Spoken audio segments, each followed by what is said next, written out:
ओम शांति 18 अगस्त 2024 अव्यक्त महावाक्य revise 20 February 2001 मुरलीर सारांश शिव जयंती प्रतिज्ञा करिबार एवं समर्पण हेबार स्मारकी। शिव जयंती प्रतिज्ञा करिबार एवं समर्पण हेबार स्मारकी। आज त्रिमूर्ति रचयिता शिव बाबा निजर पूज्य शालग्राम मानक सहित मिशिबा पाई आसिछन्ति। आज त्रिमूर्ति रचयिता शिव बाबा निजर पूज्य शालग्राम मानक सहित मिशिबा पाई आसिछन्ति। तेणु मिलन मध्य करिबार अछि एवं पालन मध्य करिबार अछि। तुमे समस्ते बापदादांकर जयंती को बड़ उमंग उत्साहर सहित पालन करिबा पाई विश्वर चारिआडु आसी पहुँची जाइछ। पिलामाने कहउछन्ति बाबांकर जयंती पालन करिबा पाई आसिछु एवं बाबा कहउछन्ति पिलामानंकर जयंती पालन करिबा पाई आसिछि। तेणु तुमे समस्ते निजर मध्य अलौकिक जन्मदिन पालन करिबा पाई आसिछ। सारा कल्प भितरे एभली न्यारा एवं प्यारा जन्मदिन आउ केबे भी हुए नाही। सारा कल्परे केबे देखिछ एभली जन्मदिन केबे पालन करिछ जहाँकि पितांकर जन्मदिन जेउ दिन होइथिबो पिलामानंकर जन्मदिन मध्य सेही दिन होइथिबो। काहेकिना विश्व परिवर्तन कार्य शिव पिता ब्रह्मा बाबांक सहित ब्राह्मण माने मध्य निश्चित दरकार। ब्राह्मण मानंक बिना यज्ञ सफल होई परिबो नाही। सेथिपाई पितांक सहित संतान मानंकर एकाठी जन्मदिन हेउछि अर्थात जयंती पालन हेउछि। तेणु पिलामाने अंतर भितरे बाबा को अभिनंदन देउछन्ति एवं बाबा प्रत्येक ब्राह्मण पिलामानंको अलौकिक जन्मर अर्ब खर्ब ठारू मध्य अधिक हृदयर आशीर्वाद देवा सहित अभिनंदन देउछन्ति। तेणु अभिनंदन अभिनंदन अभिनंदन। समस्ते हाथ हलाइले। बहुत भल कथा। गोटिए हाथरे ताली भल लागुछि, दुई हाथरे नुहे। बहुत खुशी लागुछि ना। तेणु हाथ अटकु नाही, चालिबारे लागिछि। दुनिया रे भक्त माने मध्य शिव जयंती को बड़ धूमधाम रे पालन करुछन्ति, किंतु सेमाने केवल गोटिए दिनर जागरण करन्ति बा व्रत पालन करन्ति। किंतु तुमे पिलामाने अज्ञान निद्रारू जागरण करिबार व्रत बा संकल्प गोटिए दिन पाई करिनाह। जागरण तो सेमाने मध्य करुछन्ति, किंतु तुमे माने संगम जुगर पूरा गोटिए हिरातुल्य जन्म ही जागरण करुछ।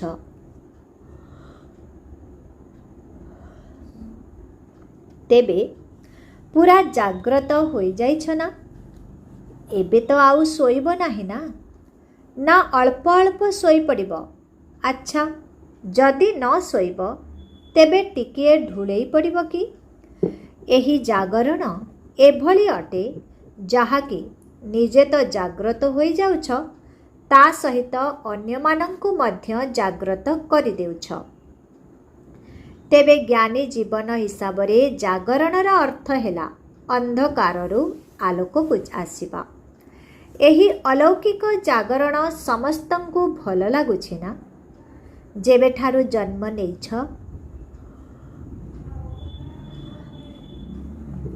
जयंती पालन करि आसुछ, सेबे ठारू कौन कौन सबु प्रतिज्ञा करिछ मने अछि ना। पिलामाने कहउछन्ति मने कौन रखिबु, पिलामाने कहउछन्ति मने कौन रखिबु। प्रतिज्ञा बा व्रत तो आमर स्वाभाविक जीवन होई गलानी। पवित्र आहार ପବିତ୍ର ବ୍ୟବହାର ଏବଂ ପବିତ୍ର ବିଚାର ଆମର ଜୀବନ ପାଲଟି ଗଲାଣି। 1 ମାସ ପାଇଁ ବା 2 ମାସ ପାଇଁ ନୁହେଁ, ଆମର ଜୀବନ ହିଁ ବ୍ରତ ଧାରଣ କରିବା ବାଲା ହୋଇଗଲାଣି, ସ୍ୱାଭାବିକ ହୋଇଗଲାଣି ଏବଂ ସ୍ୱଭାବରେ ପରିଣତ ହୋଇଗଲାଣି। ପବିତ୍ରତାର ନେଚର ହୋଇଗଲାଣି ନା? ତେବେ ପବିତ୍ରତା ତୁମର ନେଚର ହୋଇଗଲାଣି ନା କରିବାକୁ ପଡ଼ୁଛି? ହୋଇଗଲାଣି ନା? କେବଳ ମୁଣ୍ଡ ହଲାଅ।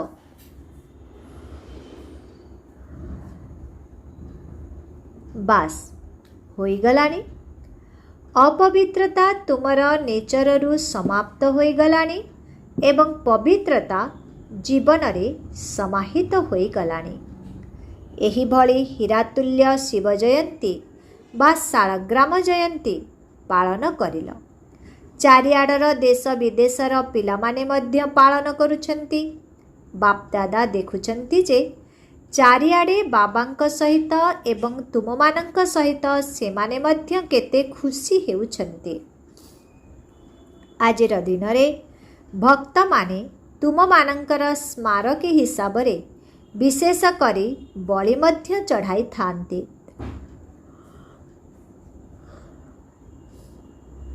ତୁମେମାନେ ମନ ବଚନ କର୍ମରେ ବାବାଙ୍କ ଉପରେ ସମର୍ପଣ ହେଉଛ। ଏହାର ସ୍ମାରକୀ ହିସାବରେ ଭକ୍ତମାନେ ନିଜକୁ ବଳି ଚଢ଼ାଉ ନାହାନ୍ତି, ବୋଦାକୁ ବଳି ଚଢ଼ାଇ ଦେଉଛନ୍ତି। ତାଙ୍କୁ ଆଉ କେହି କାହିଁକି ମିଳିଲେ ନାହିଁ? ବୋଦା ଅର୍ଥାତ୍ ଅଣ୍ଡିରା ଛେଳି ହିଁ କାହିଁକି ମିଳିଲା? ଏହାର ରହସ୍ୟ ମଧ୍ୟ ତୁମେମାନେ ଜାଣିଛ। କାହିଁକି ନା ବଡ଼ରୁ ବଡ଼ ଦେହ ଅଭିମାନର କାରଣ ହେଲା ମେପନ୍ ଅର୍ଥାତ୍ ମୁଁ ପଣିଆ। ଏହି ମୁଁ ପଣିଆକୁ ଯେତେବେଳେ ଅର୍ପଣ କରିଦେଉଛ ସେତେବେଳେ ଯାଇ ବ୍ରାହ୍ମଣ ହେଉଛ। ତେଣୁ ବୋଦା ମଧ୍ୟ କ'ଣ କରିଥାଏ? ମେ କରିଥାଏ। ତେଣୁ ଏହା ଦେହ ଅଭିମାନର ମୁଁ ପଣିଆର ପ୍ରତୀକ ଅଟେ ଏବଂ ଦେହ ଅଭିମାନର ମୁଁ ପଣିଆ ବହୁତ ସୂକ୍ଷ୍ମ ମଧ୍ୟ ଅଟେ ଏବଂ ଭିନ୍ନ ଭିନ୍ନ ପ୍ରକାରର ମଧ୍ୟ ଅଟେ। ସବୁଠାରୁ ପ୍ରଥମ ମୁଁ ପଣିଆ ହେଲା ମୁଁ ଶରୀର ଅଟେ, ଅମୁକ ଅଟେ। ଆଉ ଟିକିଏ ଆଗକୁ ଗଲେ ସମ୍ବନ୍ଧ ଭିତରେ ଛନ୍ଦି ହେବାର ମଧ୍ୟ ଭିନ୍ନ ଭିନ୍ନ ମୁଁ ପଣିଆ ଅଛି।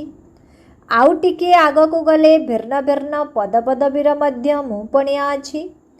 ତାଠାରୁ ମଧ୍ୟ ସୂକ୍ଷ୍ମ ହେଲା ନିଜର ବିଶେଷତାର ମୁଁ ପଣିଆ, ଯାହାକି ଉପରୁ ତଳକୁ ନେଇ ଆସିଥାଏ।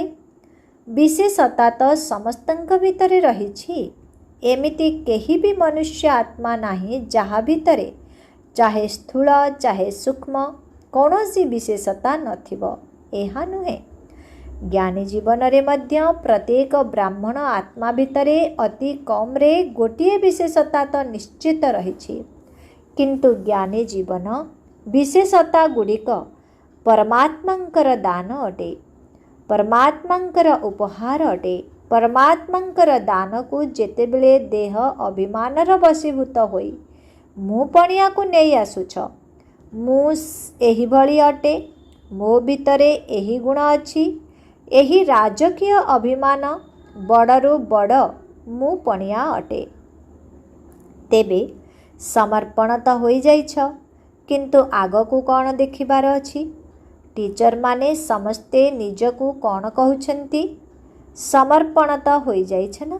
ସବୁ ଟିଚରମାନେ ସମର୍ପଣ ହୋଇଯାଇଛ ତ? ଆଚ୍ଛା, ଘର ଗୃହସ୍ଥରେ ରହିଲା ବାଲା ସମର୍ପଣ ହୋଇଛନ୍ତି ତ? ହଁ ନା ନା? ପାଣ୍ଡବମାନେ ସମର୍ପଣ ଅଟ? ବହୁତ ଭଲ କଥା, ଅଭିନନ୍ଦନ। ଆଗକୁ କ'ଣ କରିବ? ସମର୍ପଣ ତ ହୋଇଯାଇଛ, ବହୁତ ଭଲ କଥା। ଏବେ ଆଗକୁ ଏହି କଥା ଚେକ୍ କରିବାକୁ ହେବ। କହିବୁ କ'ଣ କରିବ? ତୁମେ କହିବ ଆମେ ତ ସମର୍ପଣ ହୋଇଯାଇଛୁ, ଆଉ କ'ଣ କରିବାର ଅଛି? ତେବେ ଗୋଟିଏ ହେଲା ସମର୍ପଣ, ତା ଆଗକୁ ହେଲା ସର୍ବସମର୍ପଣ। ସର୍ବ ଭିତରେ ବିଶେଷ ଗୁରୁତ୍ୱପୂର୍ଣ୍ଣ ହେଲା ନିଜର ମନବୁଦ୍ଧି ସଂସ୍କାର ସହିତ ସମର୍ପଣ। କାହିଁକି ନା ଯେତେବେଳେ ଆଗକୁ ବଢ଼ୁଛ ପୁରୁଷାର୍ଥରେ ତୀବ୍ର ଗତିରେ ପାଦ ଆଗକୁ ବଢ଼ାଉଛ, ତେବେ ବର୍ତ୍ତମାନର ବାୟୁମଣ୍ଡଳ ଅନୁସାରେ ବ୍ରାହ୍ମଣ ଜୀବନରେ ମଧ୍ୟ ମନ ଏବଂ ବୁଦ୍ଧି ଉପରେ ବ୍ୟର୍ଥର ପ୍ରଭାବ ବାବା କହୁଛନ୍ତି। ତେବେ ବର୍ତ୍ତମାନର ବାୟୁମଣ୍ଡଳ ଅନୁସାରେ ବ୍ରାହ୍ମଣ ଜୀବନରେ ମଧ୍ୟ ମନ ଏବଂ ବୁଦ୍ଧି ଉପରେ ବ୍ୟର୍ଥର ପ୍ରଭାବ, ଖରାପ ପ୍ରଭାବ ନୁହେଁ। ଖରାପ ତ ସମାପ୍ତ ହୋଇଗଲା, କିନ୍ତୁ ବ୍ୟର୍ଥ ଏବଂ ନକାରାତ୍ମକର ପ୍ରଭାବ ଅଧିକ ରହିଛି। ସେଥିପାଇଁ ଯଥାର୍ଥ ଏବଂ ସତ୍ୟ ନିର୍ଣ୍ଣୟ କରିବାର ଶକ୍ତି କମିଯାଉଛି। ବୁଦ୍ଧି ଦ୍ୱାରା ଅନୁଭବ ମଧ୍ୟ ହେଉଛି, ହଁ ଏହା ଭୁଲ ଅଟେ ବା ଏହା ଠିକ୍ ନୁହେଁ। କିନ୍ତୁ ଗୋଟିଏ ହେଲା ବିବେକ, ଅର୍ଥାତ୍ ବୁଦ୍ଧି ଦ୍ୱାରା ହୃଦବୋଧ କରିବା। ଆଉ ଗୋଟିଏ ହେଲା ଦିଲ୍ର ସହିତ ଆନ୍ତରିକ ହୃଦବୋଧ କରିବା।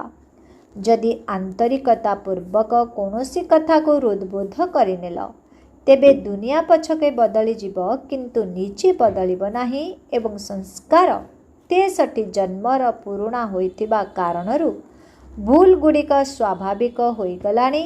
ଯାହାକୁ ତୁମେ ଅନ୍ୟ ଶବ୍ଦରେ କହୁଛ, ଏହା ମୋର ଭୁଲ ନୁହେଁ, କିନ୍ତୁ ମୋର ନେଚର ହିଁ ଏହିଭଳି ଅଟେ। ତେବେ ପୁରୁଣା ସଂସ୍କାର କିଛିଟା ସମାପ୍ତ ହୋଇଯାଏ, ଆଉ କିଛି ଦବିଯାଏ, ପରେ ପୁଣି ବାହାରି ଆସେ। କିନ୍ତୁ ସର୍ବସମର୍ପଣର ଅର୍ଥ ହେଲା ମନର ଭାବ ଏବଂ ଭାବନା ପ୍ରତ୍ୟେକ ଆତ୍ମା ପ୍ରତି ପରିବର୍ତ୍ତନ ହୋଇଯିବ। ଯାହାକୁ ବାପ୍ଦାଦା କହୁଛନ୍ତି, ଆତ୍ମା କିପରି ବି ହୋଇଥାଉ, ଭିନ୍ନ ଭିନ୍ନ ତ ନିଶ୍ଚିତ ହେବେ।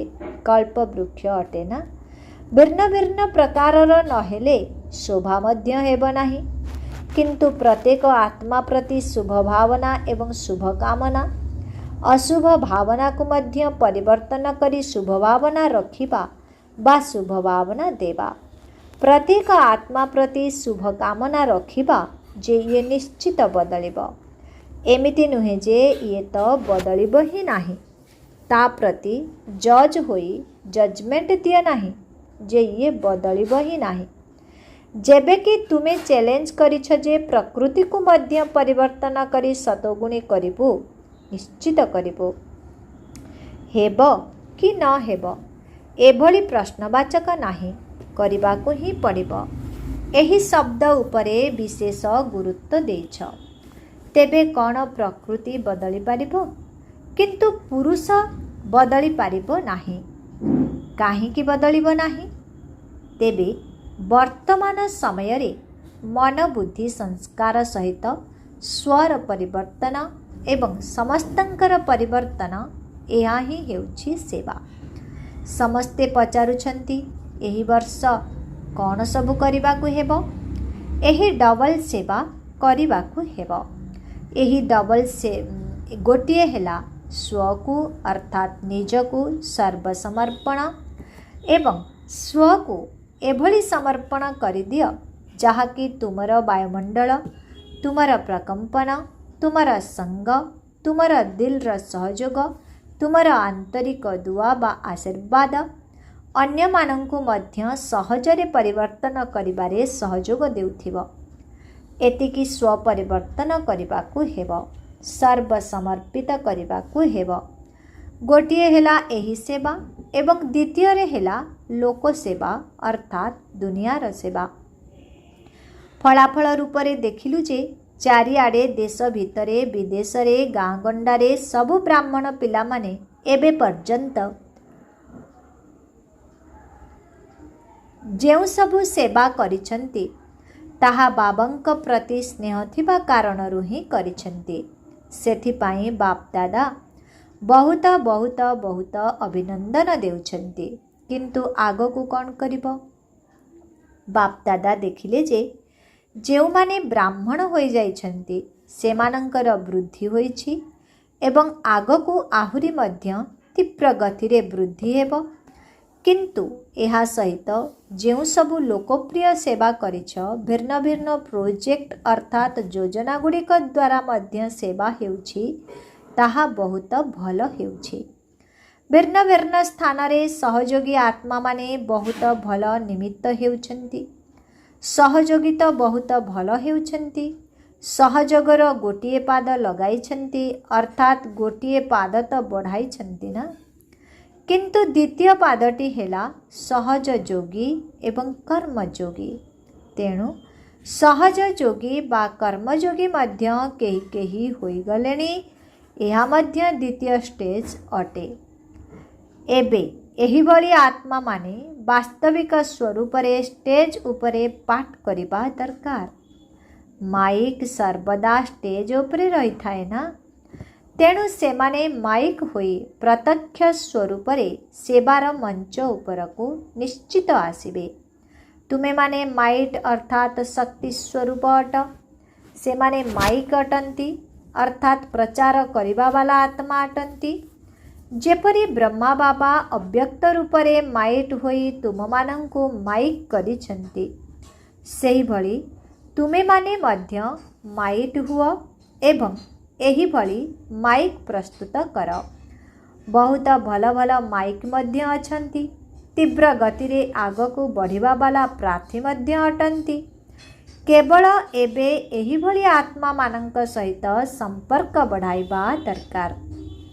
से माने मध्य चाहुछंती कौन करिबु किपरि करिबु। सेमानंकु तुमे माइट होई एभली विधि सुनाओ जहाँकि सेमानंकर लौकिक कर्म धंदा चाकरी इत्यादि एवं अलौकिक सेवा उभयर संतुलन लास्ट सो फास्ट अर्थात शेषरे आसीथिले मध्य तीव्र पुरुषार्थ करी प्रथम स्थान अधिकार करिबा बालांक धाड़ी रे आसीजिब। यही भली ही प्रत्यक्ष हेबार अछि।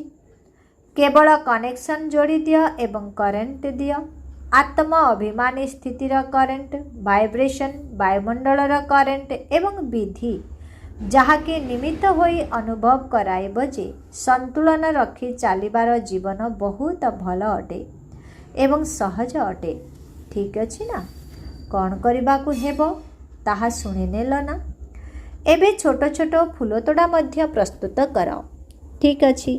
बड़ फूलतोड़ा नुहे, 5टी फूलर 10टी फूलर तोड़ा तो आण। दुनियार सबु स्थान बापदादांक दृष्टि रे अछि। सुनिल तो पांडव माने शुणी पारिल बहुत भल। डबल विदेशी माने डेउ नाहांती बरं उड़ुछंती। तेणु प्रथम फूलतोड़ा विदेश आनिब ना भारत आनिब किए आनिब ना उभय एका साथी रे आसिबे। गोटिए पटे विदेशर गोटिए पटे भारतर उभय फूलतोड़ा स्टेज उपरकू आसिबे। जेपरी अन्य सबु उत्सव पालन करुछ सेहीपरि दुईटी जाक फूलतोड़ार मध्य उत्सव पालन करिब। ठीक अछि। विदेश वाला कौन भाबुछंती ठीक अछि ना। तेबे आर सीजन रे आनिब तो आनिब। भारत वाला आनिब। लौकिक एवं अलौकिक कार्य करुथिबा संतुलन रखिबा वाला आत्मा तुम मानंक भली केवल ब्राह्मण जीवन वाला होई नथिबे। लौकिक कार्य मध्य करुथिबे एवं अलौकिक सेवा मध्य करुथिबे। सेमानंकर प्रभाव अधिक पड़िबो। तुम मानंक ठारु तो दृष्टि नेबा पई आसीबे ना। अच्छा कौन भाबुच जयंती कौन कहूछ। सेही भली आत्मा मानंकर नाम मने पकाउछ ना। सेही भली आत्मा मानंकर नाम मने पकाउछ ना। कौन निर्मला मोहिनी एमाने मध्य नाम भाबुछंती ना। एमाने एठिकार पांडव मानंकु देख। पांडव माने कौन किछि कम की सुबन आला अटंती। सुबनाला अटंती। केही केही तो एठारे मध्य किछि किछि तो एठारे मध्य बसिछंती। केही केही तो एठारे मध्य किछि किछि तो एठारे मध्य बसिछंती। ब्रायन तो सामनारे बसिछि ना। ओ ब्रायन ऑस्ट्रेलिया ब्रायन भाई को कौन फूलतोड़ा प्रस्तुत करिब तो। बहुत भल संगठन तैयारी करिछ एवं भल नाम कौन सबु देइछ। एनसीओ। अच्छा विदेशर एनसीओ वाला हाथ उठाओ। NCO ହେବା ସହଜ କଥା ନୁହଁ, କମାଲ କରିବାକୁ ପଡ଼ିବ। କରିପାରିବ? କିଛି ବଡ଼ କଥା ନୁହେଁ, କାହିଁକି ନା ଧରଣୀ ପ୍ରସ୍ତୁତ ହୋଇଯାଇଛି, ବୀଜ ମଧ୍ୟ ପଡ଼ିଯାଇଛି। କେବଳ ପାଳନା କରିବାର ପାଣି ଦେବାକୁ ହେବ। ଏବେ ବୀଜକୁ କେବଳ ପାଳନାର ପାଣି ଦରକାର। ଟିଚରମାନେ ମଧ୍ୟ ବହୁତ ଆସିଛନ୍ତି। ଟିଚରମାନଙ୍କୁ ମଧ୍ୟ ଅଭିନନ୍ଦନ। ତୁମେମାନେ ହିଁ ତ ସେବା କରିଛ ନା, ତେଣୁ ସେବାର ଅଭିନନ୍ଦନ। ଆଚ୍ଛା, ଗୁଜରାଟର ଅବସ୍ଥା କ'ଣ? ଗୁଜରାଟରେ ବହୁତ ବଡ଼ ଭୂମିକମ୍ପ ହୋଇଯାଇଛି। ତେବେ ଗୁଜରାଟରୁ ହଲଚଲ ଆରମ୍ଭ ହେଲା। ଅଧିକ ହଲଚଲ ଗୁଜରାଟରେ ହୋଇଛି ଏବଂ ବିଦେଶରେ ମଧ୍ୟ କିଛି କିଛି ଆରମ୍ଭ ହୋଇଯାଇଛି। ଭୟ କରୁନାହଁ, ଭୂମି ତ ଦୋହଲୁଛି କିନ୍ତୁ ଦିଲ୍ ଦୋହଲି ଯାଉନାହିଁ ତ। ଯେଉଁଠାରେ ଭୂମିକମ୍ପ ହୋଇଛି, କ୍ଷୟକ୍ଷତି ହୋଇଛି, ସେଠାରୁ ଯେଉଁମାନେ ଆସିଛନ୍ତି ସେମାନେ ଉଠ।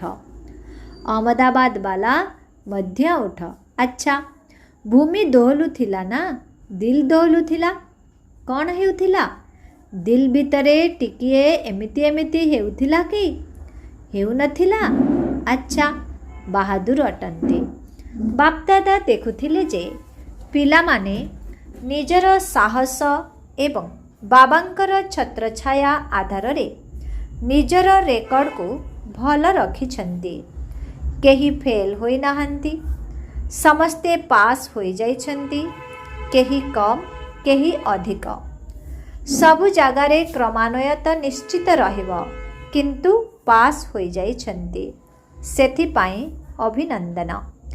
ସବୁଠାରୁ ଅଧିକ ଭୂମିକମ୍ପ ହୋଇଥିବା ସ୍ଥାନରୁ କିଏ ଆସିଛନ୍ତି? ଜଣେ ଭଉଣୀ ଭୁଜ୍ରୁ, ଆଉ ଜଣେ ଭଉଣୀ ଭଚାଉରୁ ଆସିଛନ୍ତି। ଆଚ୍ଛା, ଭୁଜ୍ରେ ତୁମେ ତ 1000 ଭୁଜ୍ବାଲାଙ୍କ ସାଥିରେ ଥିଲ ନା? ଆଚ୍ଛା, ପରୀକ୍ଷାରେ ପାସ୍? ବହୁତ ଭଲ କରିଛ। ଆଗକୁ ମଧ୍ୟ ହଲଚଲ ହେବ ନାହିଁ, ଏବେ ତ ଆହୁରି ମଧ୍ୟ ହେବ। ଡରିବାର ନାହିଁ। ପ୍ରତିଦିନ ହେଉଛି, ତାକୁ ହେବାକୁ ଦିଅ। ଦେଖ, ପରିବର୍ତ୍ତନ ତ ହେବାର ଅଛି ନା, ତେଣୁ ପ୍ରକୃତି ମଧ୍ୟ ନିଜର କାର୍ଯ୍ୟ ତ କରିବ ନା। ଯେହେତୁ ମନୁଷ୍ୟ ଆତ୍ମାମାନେ ପ୍ରକୃତିକୁ ତମଗୁଣୀ କରିଦେଇଛନ୍ତି, ତେଣୁ ସେ ତାର କାର୍ଯ୍ୟ ତ କରିବ ନା।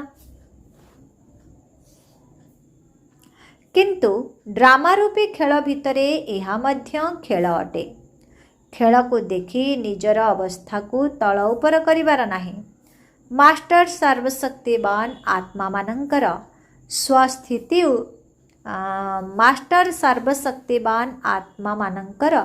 ସ୍ୱସ୍ଥିତି ଉପରେ ପରିସ୍ଥିତି ପ୍ରଭାବ ନ ପକାଉ। ଆହୁରି ତୁମେମାନେ ଅନ୍ୟ ଆତ୍ମାମାନଙ୍କୁ ମାନସିକ ଦୁଃଖ ଅଶାନ୍ତିରୁ ମୁକ୍ତ କରିବାରେ ନିମିତ୍ତ ହୁଅ।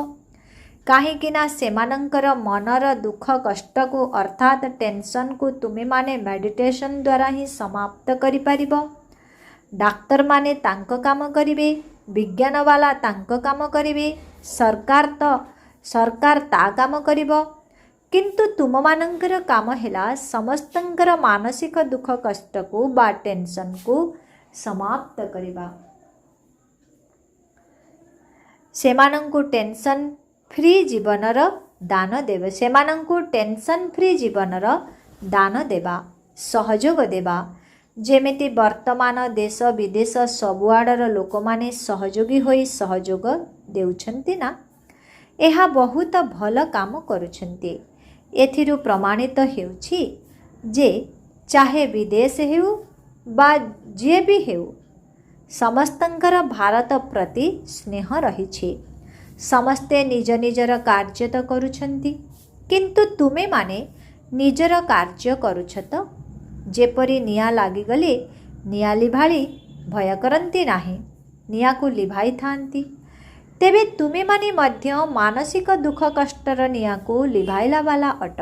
ଆଚ୍ଛା, ତାହାହେଲେ ଗୁଜରାଟ ମଜବୁତ ଅଛି ତ? 1000 ଭୁଜାର ଛତ୍ରଛାୟା ତଳେ ଅଛି ତ? ଯେଉଁଠି ବି ଭୂମିକମ୍ପ ଆସୁ ବା ଯାହା ଆସୁ, ଏବେ ତ ଗୁଜରାଟକୁ ଦେଖି ସମସ୍ତେ ଅନୁଭବୀ ହୋଇଗଲେ ନା। ତେଣୁ ଯେଉଁଠି ଆସୁ, ଦେଖ प्रकृति को केही मना करि परिबो नाही। गुजरात को आस, आबू को आस नाही, बॉम्बे को आस नाही, एहा नुहे। से स्वतंत्र अटे, किंतु समस्तंकु निजर स्वस्थिति को अचल अटल एवं मनबुद्धिर लाइन क्लियर रखिबाकु हेबो। जदि मनबुद्धिर लाइन क्लियर थिबो तेबे टचिंग हेबो, अर्थात बाप दादांकर निर्देश को ग्रहण करि पारिबो। बाप दादा तो पूर्वरु मध्य कहिछन्ति सेमानंकर साधन हेला वायरलेस, तुम मानंकर साधन हेला वाइसलेस, अर्थात निर्विकारी बुद्धि। कौन करिबो, कौन हेबो, एही निर्णय स्पष्ट एवं खूब शीघ्र हेबो। एमिति नुहे जे बसी भाबुथिबो बाहर को बाहरिबी कि नाही, भितरे बसी रहिबी, ना दर्जा पाखरे बसी रहिबी, ना छात उपर को चली जिबी। ना, तुमर पाद सेही आड़को ही जीव जो स्थान सुरक्षित होइथिबो। आउ जदि बहुत भयभीत होइजिब, भयभीत हेबा उचित नुहे, किंतु जदि बहुत डरिजिब बा बहुत डर लागिब तेबे मधुबन आश्रय स्थली तुम पई खोला अछि। भय कर नाही, ए पर्यंत तो किछि भी होई नाही, एबे तो सब किछि हेबाकु जाउछि। डरिबार नाही, खेल अटे ना। परिवर्तन हेबार अछि ना, विनाश नुहे, परिवर्तन हेबार अछि। समस्तंग भितरे वैराग्य वृत्ति उत्पन्न हेबार अछि। तेणु दयालु होई निजर सर्वशक्ति द्वारा सेमानंकु सकाश देबार दया कर। बुझी पारिल? अच्छा, एबे गोटिए सेकेंड भितरे मनबुद्धि को एकाग्र करि पारिबो। स्टॉप कहिबा मात्रे स्टॉप होई जाउथिबो। एबे गोटिए सेकेंड पाई मन एवं बुद्धि को एकदम एकाग्र करी बिंदु होई बिंदु सहित मिसी जाओ। अच्छा, बाप दादा ड्रिल कराइले। चारिआडर सर्वश्रेष्ठ आत्मा मानंकु चारिआडर सर्वदा दृढ़ संकल्पर व्रत रखिथिबा अचल आत्मा मानंकु चारिआडर समस्ते उत्साह उद्दीपनार सहित स्वसेवा एवं लोक कल्याणर सेवा करुथिबा महान सेवाधारी आत्मा मानंकु आजिर शिव जयंतीर हीरातुल्य जयंतीर सबुठारु स्वतंत्र एवं सबुठारु प्रिय जयंतीर अभिनंदन एवं आशीर्वाद सहित स्नेहपूर्ण शुभेच्छा एवं नमस्ते। ऐसे मीठे प्यारे बाप दादा को हम बच्चों की बहुत बहुत याद प्यार गुड मॉर्निंग और नमस्ते नमस्ते नमस्ते। ओम शांति। आजिर वरदान बाबांकर स्नेह को अंतर रे धारण करी सर्व आकर्षण रु मुक्त रहुथिबा सच्चा स्नेही हुआ। बाबांकर स्नेह को अंतर रे धारण करी सर्व आकर्षण रु मुक्त रहुथिबा सच्चा स्नेही। बाबा तो सबु पिलांकु एका भली स्नेह देउछन्ति, किंतु पिला माने निज निजर शक्ति अनुसार स्नेह को धारण करुछन्ति। जो माने अमृत बेलार आदि समय रे बाबांकर स्नेह को धारण करि नियन्ति, सेमानंकर दिल रे परमात्मा स्नेह समाहित होई रहिथिबा कारणरु अन्य कौनसी स्नेह सेमानंकु आकर्षित करि न थाए। जदि मन भितरे पूरा स्नेह धारण करुनाह तेबे दिल रे स्थान खाली रहिथिबा कारणरु माया भिन्न भिन्न रूपरे अनेक प्रकारर स्नेहरे आकर्षित करिनिए। सेथिपाई सच्चा स्नेही होई परमात्मा स्नेहरे भरपूर रुह। आजिर स्लोगन देह देहर पुरुणा दुनिया एवं संबंध गुड़िक ठारू ऊर्ध्वरे उड़ुथिबा आत्मा माने ही इंद्रप्रस्थ निवासी अटंती। सूचना आज मासर तृतीय रविवार अंतर्राष्ट्रीय योग दिवस। तेणु समस्त ब्रह्मावश्च संगठित रूपरे संध्या 6:30 रु 7:30 पर्यंत विशेष करी दयार सागर पितांक सहित मास्टर दयालु स्वरूपरे स्थित होई सर्व आत्मा मानंकु पवित्रतार शक्ति प्रदान करिबा सहित पवित्रतार प्रकंपन वायुमंडल रे विच्छुरित करिबार सेवा करिबा हेबे। ઓમ શાંતિ.